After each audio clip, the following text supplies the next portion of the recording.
মমতা বন্দ্যোপাধ্যায়ের উৎসবে ফিরুন বক্তব্যের পরেই শুভেন্দু বললেন তিনিও উৎসবে ফিরবেন। যদি সত্যি সত্যি তা হয় রাজ্য রাজনীতিতে, তাহলে বিশাল বড় খবর হতে চলেছে। শহর কলকাতায় দলীয় একটি কর্মসূচিতে শুভেন্দু বললেন, পুজোয় আনন্দ করব, নতুন জামা পরব। পুজোয় সাধারণত যা যা করার সবই তিনি করবেন বললেন, তবে টুইস্ট হলো এসবই তিনি করবেন আগামী বছর।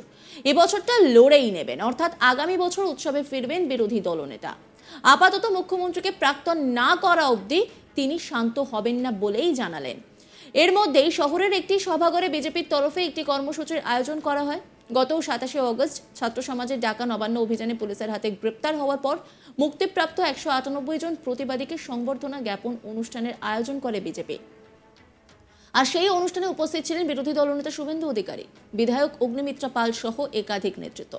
আর সেখানে বক্তব্য রাখতে উঠে শুভেন্দু বলেন, এবছর লড়ে নেব। পুষ্পাঞ্জলির দিন শূর্পণখার ধ্বংস আমরা চাইব।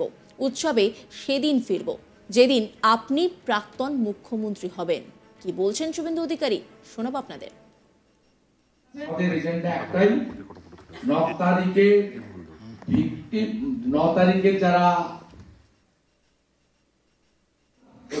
তথ্য প্রমাণ লোপাট করেছেন তাদের দৃষ্টান্তমূলক সাজা দিতে হবে। আর এই সমস্ত ঘটনার যিনি মূলাধার, দফা 1 দাবি 1, দফা 1 দাবি 1, এর বাইরে কেউ নড়বো না। আমরা একদম লক্ষ্যে অবিচল থাকবো। আমরা অর্জুনের লক্ষ্য হয়ে যাবো।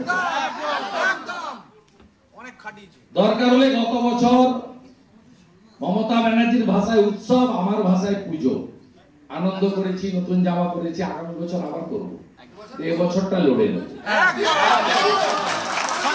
লড়ে নেব। পুষ্পাঞ্জলি আমরা দেব, পুষ্পাঞ্জলি বাদ যাবে না।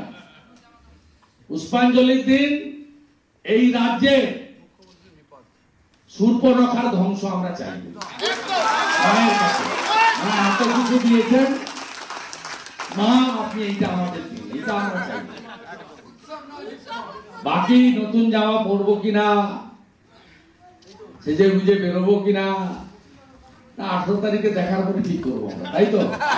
বাঙালিদের মাথা আছে, বুদ্ধি আছে, মেধা আছে, সংবেদনশীলতা আছে, সচেতনতা আছে, সিভিক সেন্স আছে, আত্মসম্মান আছে।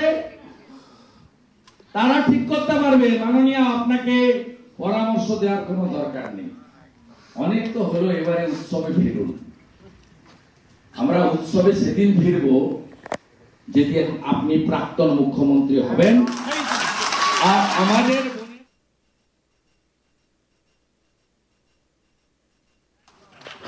সেটা দীপাবলি হবে,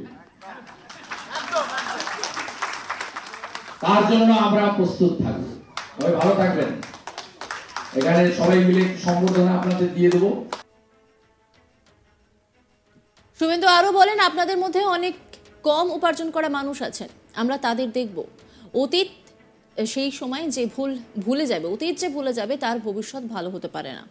বিজেপি সরকার যেদিন আসবে, প্রথম ক্যাবিনেট মিটিংয়ে আমি দায়িত্ব নিয়ে বলছি, সংগ্রামী ভাতা ঘোষণা করা হবে। খাদ্য আন্দোলন, জরুরি অবস্থা কিংবা ভারত ছাড়ো আন্দোলনে জেল খাটা মানুষরা যদি স্বাধীনতা সংগ্রামী স্বীকৃতি পেয়ে পেনশন পেতে পারেন, তাহলে গণতন্ত্র রক্ষার লড়াইয়ে জেল খাটলেন তাঁরাও সংগ্রামী ভাতা পাওয়ার যোগ্য। কি বলছেন শুভেন্দু অধিকারী, শোনাব আপনাদের। আপনাদের মধ্যে অনেক লো ইনকাম গ্রুপও আছেন।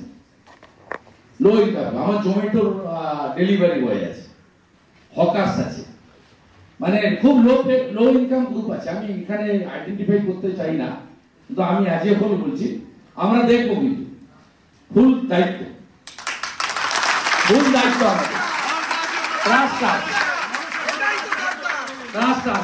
অতীত যে ভুলে যাবে তার ভবিষ্যৎ ভালো হতে পারে না। আর বিজেপি সরকার যেদিন আসবে, প্রথম ক্যাবিনেট মিটিং এ আমি অন বিহাফ অফ বিজেপি বলে গেলাম আপনাকে, টেকিং রেসপন্সিবিলিটি, আমাকে পার্টি কোন রেসপন্সিবিলিটি দিক আর নিয়ে দিক, কিন্তু আমার রেসপন্সিবিলিটি থাকবে প্রথম ক্যাবিনেট মিটিং এ সংগ্রামী ভাতা ডিক্লেয়ার করা, সংগ্রামী ভাতা ডিক্লেয়ার করা। খাদ্য আন্দোলন, এমার্জেন্সিতে জেল খাটা লোকেরা, তারা যদি সরকারি স্বীকৃতি পেতে পারে, 42-এ ভারত ছাড়ো আন্দোলনের লোকেরা যদি স্বাধীনতা সংগ্রামী পেনশন পেতে পারে, পশ্চিমবাংলায় এই যে লড়াই, এই লড়াইতেও যারা বিনা বিচারে বিনা কারণে জেল খাটলেন, বাড়ি ছেড়ে 14 দিন পুঁতি গন্ধময় লকাপে কাটালেন, তাদেরকেও আমরা সংগ্রামী ভাতা দেব। স্যালুট। লড়তে হবে, জিততে হবে, লড়তে হবে, লড়তে হবে, লড়তে হবে। এই সঙ্গে শুভেন্দু অধিকারী বলেন, আমরা ব্রিগেড প্যারেড গ্রাউন্ডে খঞ্জনি বাজিয়ে রামকৃষ্ণদেব চৈতন্যদেবের মাটিতে ডাবল ইঞ্জিন সরকার করব। আমাদের কোনো তাড়াহুড়ো নেই। যে অপরাধ করেছে এই অপরাধের ক্ষমা নেই। মুখ্যমন্ত্রী থেকে পদত্যাগ করতে হবে। লড়াইয়ের জন্য প্রস্তুত আছেন তো? আপনাদের এই কেসগুলো আমি দেখব। সায়নের বেল আটকানোর জন্য এরা সুপ্রিম কোর্টে গিয়েছিল, সেখানেও আমরা রাজ্য সরকারের এসএলপি বাতিল করিয়েছি। আমরা দায়িত্ব সম্পর্কে সচেতন। কি বলছেন শুভেন্দু অধিকারী, শোনাব আপনাদের। আমরা ব্রিগেড প্যারেডে জয় শ্রীরাম করে হরে কৃষ্ণ হরে রাম বলে মৃদঙ্গ খঞ্জনি বাজিয়ে রামকৃষ্ণদেব বিবেকানন্দ চৈতন্য দেবের মাটিতে ডবল ইঞ্জিন সরকার করব। আমাদের কোনো তাড়াহুড়ো নেই। যে অপরাধ করেছে এই অপরাধের ক্ষমা নেই। মুখ্যমন্ত্রীকে পদত্যাগ করতে হবে। প্রস্তুত আছেন তো লড়াইয়ের জন্য? মনোবল ভাঙেনি তো? বাড়ির লোক সাথে আছে? আপনাদের এই কেসগুলো সমস্ত আমি দেখাশোনা করব, কারোর কোনো সমস্যা হবে না। এই কেসগুলো আর তাদের স্বজনকে ওরা বেল আটকেছে,